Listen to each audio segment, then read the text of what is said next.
Good morning. This is Patrick Malley, Chief Academic Officer for Bay City Public Schools.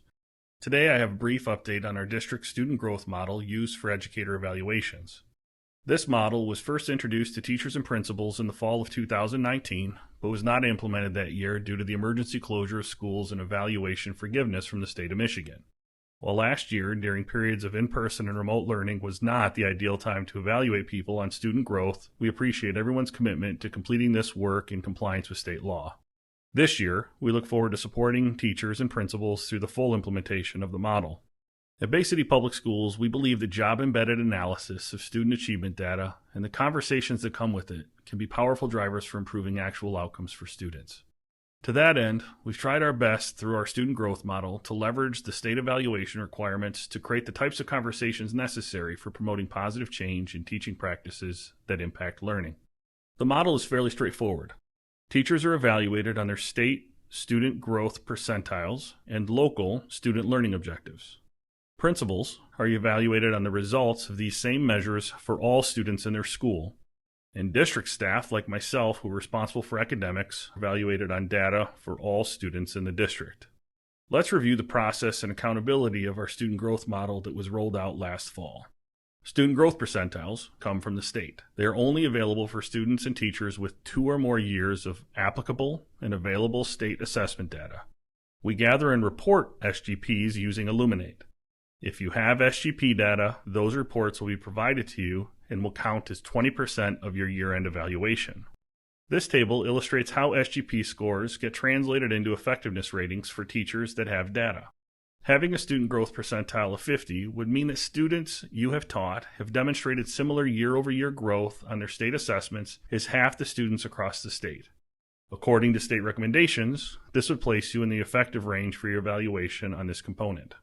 For teachers with SGP scores, student learning objectives count as half of the required 40% student growth portion of the evaluation. For the majority of teachers without SGP scores, student learning objectives count as all of the required 40% student growth portion of the evaluation. This table illustrates that expectation. Teachers who receive an SGP score will have to complete 1 student learning objective for the 2021-22 school year. Teachers who do not receive an SGP score will have to complete 2 student learning objectives this year to meet the multiple measure standards set by state law. The concept of SLOs comes from the premise that it's good for teachers to measure and evaluate their student progress toward reaching course goals. SLOs provide a mechanism for sharing what is known and unknown about students' understanding of content. They are designed to monitor student progress toward growth targets over time, and they can reasonably use to demonstrate individual teachers' impact on student learning. Let's go over what an SLO cycle looks like. An SLO is a 3-phase process that involves an interaction between principal and teacher during each phase. In this diagram, each circle represents a teacher action. Each line or arrow represents a principal action. Phase 1 of the SLO, which we're going to focus on for the majority of today, is to develop the idea for what learning you will measure and report. To ensure your SLO is thoroughly developed, we've provided an SLO template document that needs to be submitted to your evaluating principal for approval. That template is linked in the Google Classroom course where this video was found. The deadline for SLO submissions is November 5th. Teachers choosing to collaborate on SLOs are required to each submit their own copy of the template for evaluation tracking purposes. Last year, nearly all SLOs submitted resulted in highly effective ratings. This is great and should be cause for some celebration. Last year was the first year of implementation of SLOs, and we implemented during periods of remote and in-person learning during the ongoing pandemic. That said, we must push ourselves further by increasing rigor each year if we're to see continued growth for ourselves and for our students. SLOs that received a highly effective rating last year should not be repeated this year. Phase 2 of the SLO involves establishing growth targets for individual students based on the collection of baseline data. For example, if my SLO involved analysis of IXL data, during this phase I would record each of my targeted students' scores and set a growth target for where I wanted to get each of them based on my understanding of their current abilities. Phase 2 of an SLO is complete once the teacher has submitted and received approval back from the evaluating principal on these student growth targets.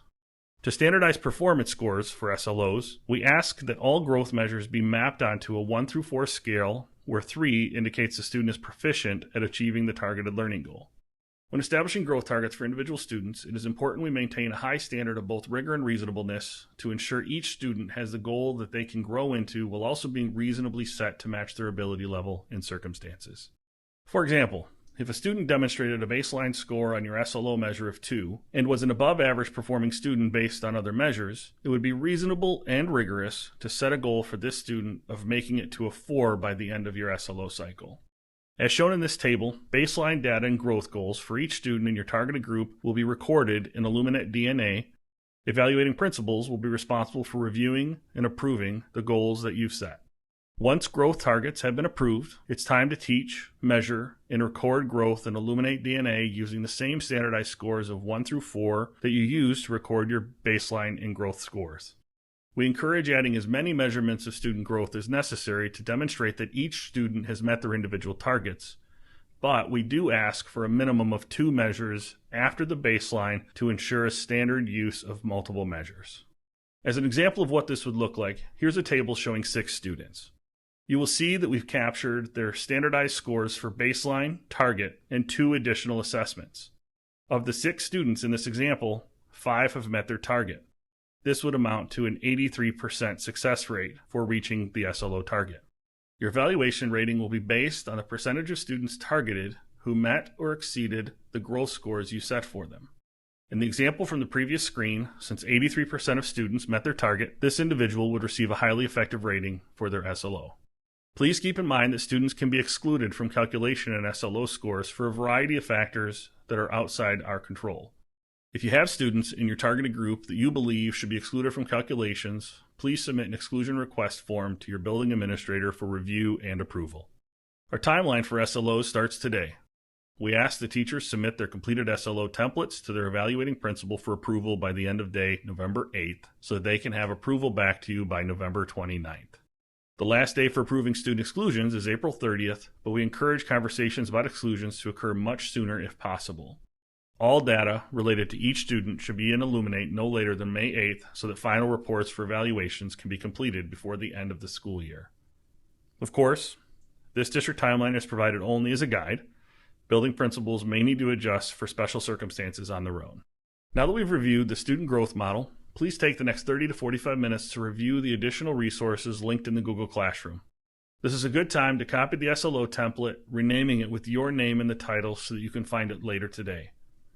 Be sure to read the SLO template guidelines provided, which have been pulled from the student growth model for quick reference. Also, in preparation for future discussion with your colleagues, please take a moment to reflect on the following questions. What are you confident about when it comes to developing your student learning objectives for this year? What do you think you'll need help with from your colleagues or evaluating administrator this year? How will you ensure your SLO challenges your work with students this year?